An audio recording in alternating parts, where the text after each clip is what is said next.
రథసప్తమి తిథి ఉండగా సమంత్రక స్నానం చేయాలి. మంత్రం లేని స్నానం మీరు చేశారనుకోండి, అది కాకి స్నానం అని పిలుస్తారు. దానివల్ల ప్రయోజనం ఏమి ఉండదు. జిల్లేడాకులు రేగుపళ్ళు తల మీద పెట్టుకుని నేను పోసుకున్నానండి అన్నారనుకోండి, దానికి ఏం ఉపయోగం ఉండదు. సమంత్రకమే చేయవలసి ఉంటుంది స్నానాన్ని. దాన్ని మంత్రస్వరూపాన్ని ఏం చేస్తారంటే అందరికీ అందుబాటులోకి తీసుకురావడం కోసం మంత్రం అంటే అంగన్యాస కరన్యాసాలు ఉండాలి, ఒక ఉపదేశం ఉండాలి. ఇవన్నీ మళ్ళీ అందరికీ ఎలా అందుబాటులోకి వస్తాయి?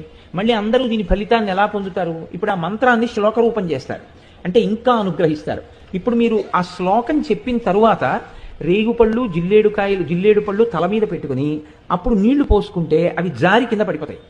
అలా పడిపోయాయి అనుకోండి, 7 జన్మల క్రితం చేసినటువంటి పాపాలని ఆ స్నానంతో తీసేస్తారు. అది ఎప్పుడు ఉంటుంది అంటే ఒక్క రథసప్తమి నాడు మాత్రమే ఇస్తారు.